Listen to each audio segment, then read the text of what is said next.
Qué difícil puede ser actualmente tener una posición clara sobre las cosas que acontecen en el mundo. Qué difícil puede ser para muchos tener la certeza de que lo que se está diciendo en televisión o en los medios es de confianza o es un intento deliberado de engaño. Creo que estamos viviendo en un tiempo fundamental, un tiempo crucial, una época que para muchos historiadores, filósofos, comunicólogos se le podría llamar como la época del posmodernismo o como algunos incluso filósofos han llamado, la época de la hiperrealidad. Y bueno, ¿qué es la hiperrealidad? La hiperrealidad es un subproducto del posmodernismo filosófico. La hiperrealidad es la idea o la teoría de que lo que estamos viviendo ahora, la información que se da es nada más un pequeño cuadro o frame.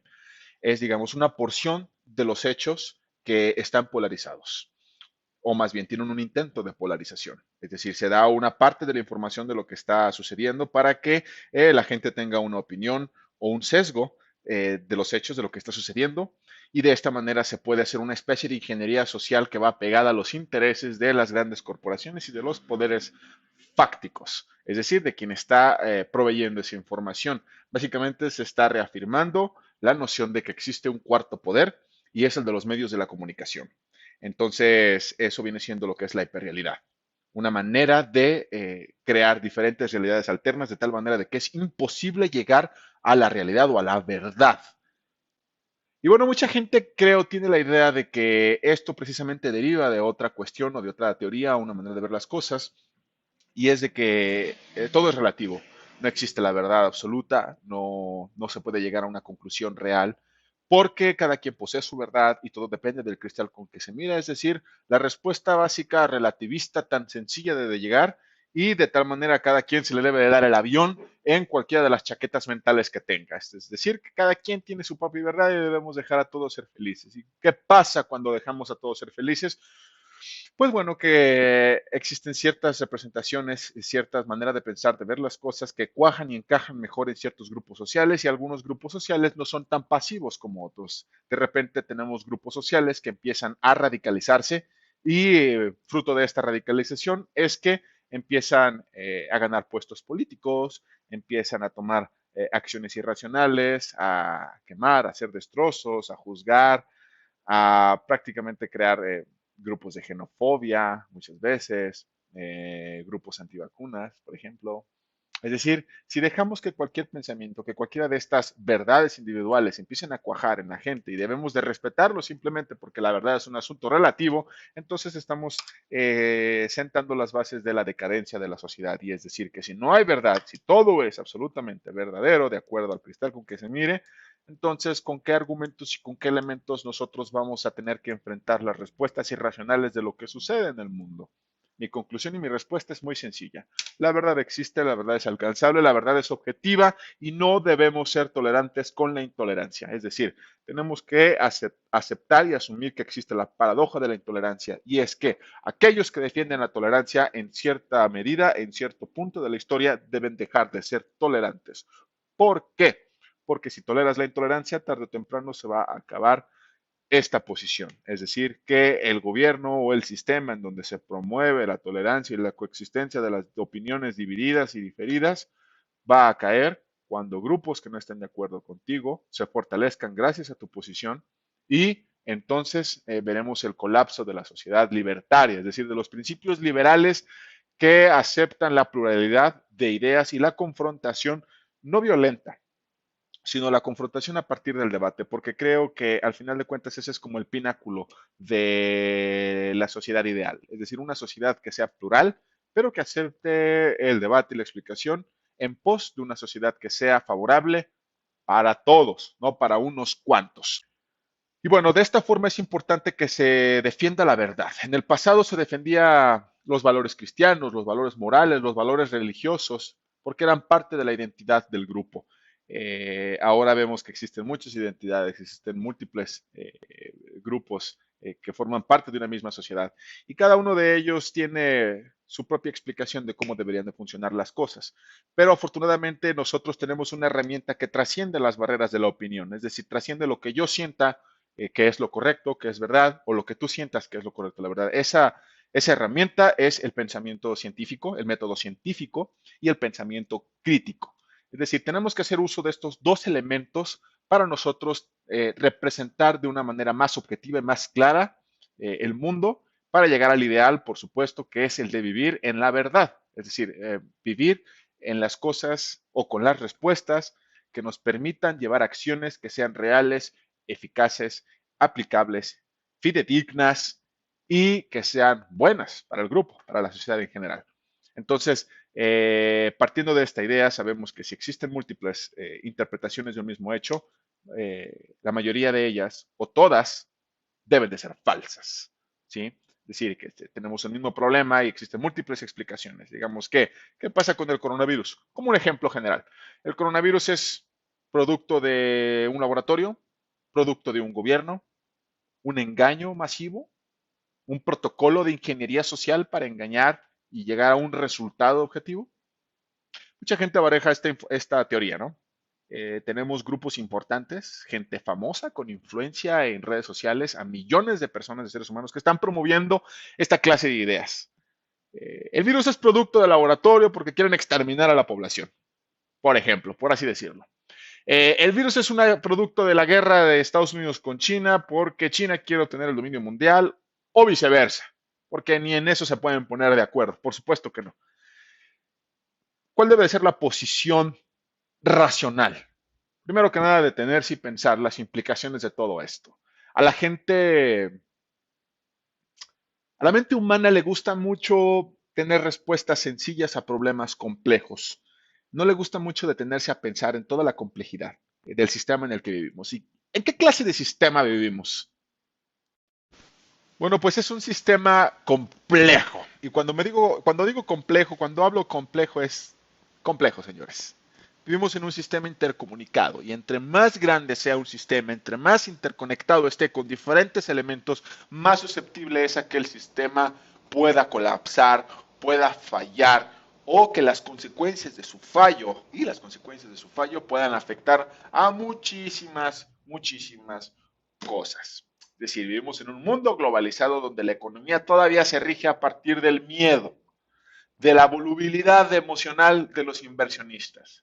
Que si hay peligro de que la bolsa caiga porque va a haber una guerra, que si los precios pueden bajar porque salió un nuevo producto, que si va a pasar un asteroide y va a golpear la costa este de los Estados Unidos y todo va a colapsar. Es decir, que la economía se sigue moviendo y sigue funcionando a partir de lo elemento más primitivo del ser humano, que son sus emociones. Entonces, si dejamos que las emociones rijan el motor del desarrollo de la sociedad, pues evidentemente que es un sistema bastante sensible que va a afectar prácticamente todo. ¿Qué pasó? Que un virus nuevo mutó con una tasa de mortalidad muy baja y resultó que la humanidad no estaba preparada para enfrentarlo. No teníamos los mecanismos. ¿Por qué? Porque había demasiados huecos y problemas en el sistema de salud de prácticamente todos los países del mundo. Y no solo eso, que tenemos una población vulnerable a causa de promover un estilo de vida sedentario y no promover como tal, pero sí como consecuencia, ¿no? Es decir, tenemos un estilo de vida sedentario, en muchos lugares tenemos problemas de obesidad, tenemos problemas que acarrea la obesidad, como puede ser la hipertensión y la diabetes, y pues nos golpea. Sumado a ello, resulta que la libre prensa empieza a sacar encabezados y noticias con información amarillista en la mayoría de los casos que buscan la atención y generar tráfico en sus redes porque eso significa más ingresos por publicidad y por supuesto que la gente está sedienta de información que estimula el morbo porque a la gente le encanta el morbo, es decir, no vas a ver el mismo tráfico de datos en una noticia en donde viene, por ejemplo, se descubre la secuenciación genómica del nuevo virus y en este pequeño encabezado, en esta pequeña noticia escrita por un comunicador social con experiencia en temas científicos, viene toda la información del virus, es decir, cómo ataca, por qué ataca, si fue o no creado en laboratorio, cuáles son las proteínas que componen su cadena genómica, toda la información del virus. En el caso del coronavirus sería, perdón, fe de ratas, su cadena de ARN. Y bueno, ¿qué pasa cuando tú les das una información, un encabezado que diga, por ejemplo, uh, 4.500 personas mueren en tantos días a causa del coronavirus? Es un encabezado amarillista porque no dice en dónde, cuál es el perfil de estas personas, cuáles eran las circunstancias. Dice que 4.500 personas murieron en un solo día. No es, ni siquiera está mencionando si es un recuento internacional o un recuento local, porque no es lo mismo que mueran 4.500 personas de un pueblo de 45.000 personas a que digan murieron 4.500 personas en un recuento global, digamos, de todo China, que tiene un total de más de 1.300 millones de seres humanos. Digamos, si lo llevamos a porcentaje y lo comparamos con la cantidad de muertes diarias que producen por accidente de tráfico, pues nos permite darnos una idea de qué tan grave es la situación, ¿no? De qué tan probable es que mueran o no mueran. Entonces tenemos claramente un problema de difusión de información sumado a un problema de interpretación, porque no solo el problema está en cómo nos den los medios de información, la información, valga la redundancia, sino también el problema está en quién decodifica la información. ¿Y quién decodifica la información? El lector. Nosotros decodificamos la información. Y no es lo mismo la interpretación de esa información, de esa noticia, el resultado de la interpretación de una persona que esté versada en los datos que se están ofreciendo a una persona que no. Las consecuencias pueden ser diametralmente opuestas de una misma noticia. ¿Y cómo podemos modificar nosotros esta forma de recibir la información? ¿Cómo podemos nosotros lograr un mejor resultado para tener una sociedad más culta, más lista, más despierta, más crítica sobre todo? Bueno, es un problema de educación, como la mayoría de los problemas de la humanidad que aquejan, que es un problema de educación. Y evidentemente no es sencilla la tarea. ¿Por qué? Porque para la gente es muy difícil cambiar de opinión cuando la explicación que tiene del mundo encaja con lo que ve. Es muy difícil que una persona tenga realmente, en el sentido estricto de la definición, la mente abierta. Incluso para mí, yo soy objeto de muchos sesgos. ¿Qué es un sesgo? Bueno, pues es una desviación, una alteración de la interpretación de la realidad. Existen muchísimos tipos de sesgos cognitivos. Eh, por ejemplo, por decir uno es el síndrome de Dunning-Kruger, que ese es un sesgo cognitivo en el cual existe una alteración de la percepción personal, de la capacidad para resolver un problema. Y básicamente el síndrome de Dunning-Kruger dice que una persona a menor capacidad tenga de un tema, menor es el tamaño de la información que él sabe que ignora. Es decir, generalmente las personas que ignoran algo suelen sobreestimar su propia capacidad para entender ese algo que ignoran. Y sucede que son generalmente tienen mucha autoconfianza respecto a lo que pueden hacer, al subestimar eso que no conocen. Esa subestimación precisamente viene de un resultado de la propia incompetencia. Y sucede lo opuesto en las personas competentes. Las personas que son competentes en un determinado tema y saben la cantidad de cosas que ignoran, suelen ser más modestas respecto a la percepción personal de su capacidad. ¿Sí? Y se da lo mismo en la inteligencia. Las personas menos inteligentes ante un problema suelen considerar y reducir a una explicación muy sencilla la fenomenología de lo que está sucediendo. Y las personas que suelen ser más agudas, que suelen ser más competentes, más inteligentes, suelen sobrecogerse ante la magnitud del problema en el que se están enfrentando. Este es un tipo de sesgo cognitivo y a la humanidad le quejan muchísimos sesgos cognitivos. Entonces, ¿cómo podemos nosotros promover un pensamiento crítico? Bueno, primero que nada, siendo drásticos con aquellos que se dedican a promover información evidentemente falsa, aquellos que lucran con la ignorancia de las mayorías. Si la gente en esencia tiende mucho a consumir explicaciones sencillas, que generalmente esas explicaciones sencillas suelen ser explicaciones falsas para comprender el mundo, entonces es importante que la gente que tiene la capacidad y la influencia para responder a toda esta clase de afirmaciones irracionales tengan autoridad para poder llegar a consensos y poder bloquear toda esta clase de información. Y cuando digo bloqueo, no hablo precisamente a censura, pero sí es importante que existan consensos generales para decir qué información es correcta y qué información no es correcta, a fin de que no tengamos catástrofes como por ejemplo lo que acaba de suceder en Reino Unido, es que un grupo de gente quemó una antena de la red 5G porque están convencidos de que las redes 5G son las causantes de problemas como el coronavirus. Una cuestión nefasta.